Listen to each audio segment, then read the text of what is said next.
أعوذ بالله من الشيطان اللعين الرجيم بسم الله الرحمن الرحيم رب اشرح لي صدري ويسر لي أمري واحلل عقدة من لساني يفقهوا قولي اللهم صل على محمد وآل محمد.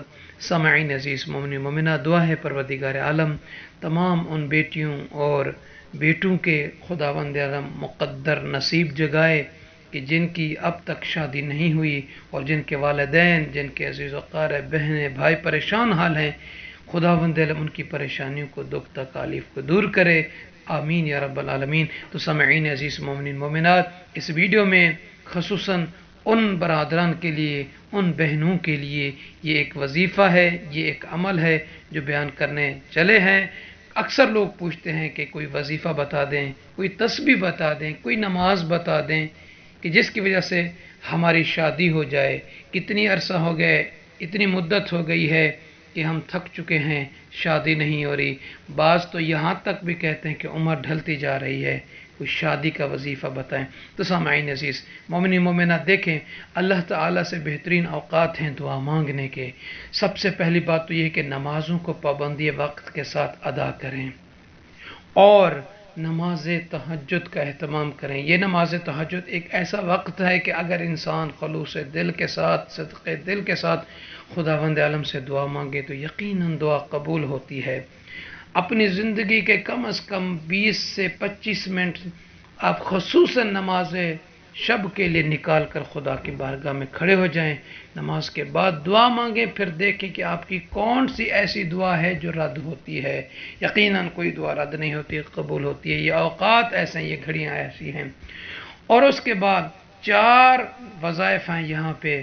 اگر کوئی نوجوانوں میں سے، بہنوں میں سے، بغیر شادی شدہ میں سے ان نکات پر، ان اعمال پر، ان وظائف پر عمل کریں تو یقیناً خداوند عالم کے اذن سے اسباب شادی عطا ہوں گے اور جو رکاوٹیں ہیں وہ رکاوٹیں دور ہو جائیں گی. سب سے پہلی بات تو یہ ہے کہ نماز صبح اور نماز عشاء کے بعد سورہ طارق اور سورہ واقعہ کو ایک ایک مرتبہ پڑھنا. اور اس کے بعد یہ مجرب ترین وظیفہ ہے، یہ بزرگوں کا بتایا ہوا. اور اس کے بعد جو ہے اس آیہ مبارکہ کے اس حصے کا کثرت کے ساتھ ورد کریں، اللہ تعالیٰ شادی کے لیے آسانی فرمائے گا. اور اس کے بعد تیسری بات یہ ہے کہ نماز مغرب کے بعد 11 مرتبہ محمد و آل محمد علیہ السلام پر اس طریقے سے صلوات بھیجیں: اللہم صلی علی محمد و آل محمد وعجل فرجہم، اللہم صلی علی محمد و آل محمد وعجل فرجہم. 11 مرتبہ درود شریف پڑھ کر، یہ صلوات پڑھ کر محمد و آل محمد علیہ السلام کو ہدیہ کریں.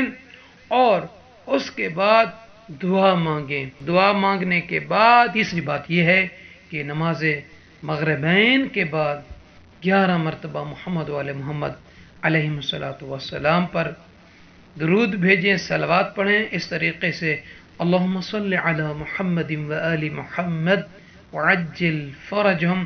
اور اس کے بعد اس آیہ مبارکہ کے اس حصے کو تلاوت کریں: بسم اللہ الرحمن الرحیم وَمَن يَتَّقِ اللَّهَ يَجْعَل لَّهُ مَخْرَجًا وَيَرْزُقْهُ مِنْ حَيْثُ لَا يَحْتَسِبُ وَمَن يَتَوَكَّلْ عَلَى اللَّهِ فَهُوَ حَسْبُهُ.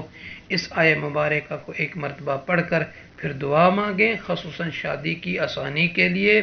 اور اس کے بعد چوتھا اور آخری جو وظیفہ ہے وہ یہ ہے کہ نماز مغرب کے بعد 11 مرتبہ محمد و آل محمد علیہ السلام پر درود پڑھیں: اللہم صلی علی محمد و آل محمد وعجل فرجہم.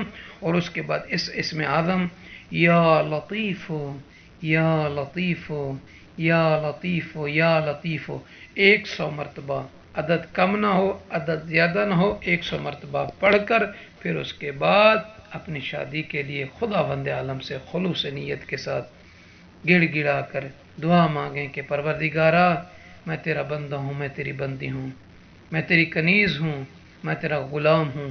خداوندہ میری شادی کے لیے اسباب عطا فرما. پروردگارہ جو اس شادی میں رکاوٹیں ہیں، جو پریشانیاں ہیں، خداوندہ تو علی کل شیء قدیر ہے، میری اس پریشانیوں کو، رکاوٹوں کو دور کر دے. تجھے واسطہ محمد و آل محمد علیہ الصلوۃ والسلام کا، تو یقیناً امید ہے کہ انشاءاللہ تعالی مناسب رشتہ آئے گا، مناسب جگہ پہ رشتہ ہو جائے گا، مناسب شادی ہوگی، اور انشاءاللہ تعالی امید کرتا ہوں کہ اگر ان 4 نقاط پر کوئی عمل کرے، نوجوان لڑکے یا لڑکے جن کی شادی نہیں ہوئی، امید ہے کہ اللہ تعالیٰ ان کے اسباب شادی کے انہیں عطا فرمائے گا۔ مومنین سے عرض ہے کہ ہمارے چینل کو سبسکرائب فرما دیں، ساتھ ہی بیل کے بٹن کو آن کر دیں۔ جزاکم اللہ خیرا۔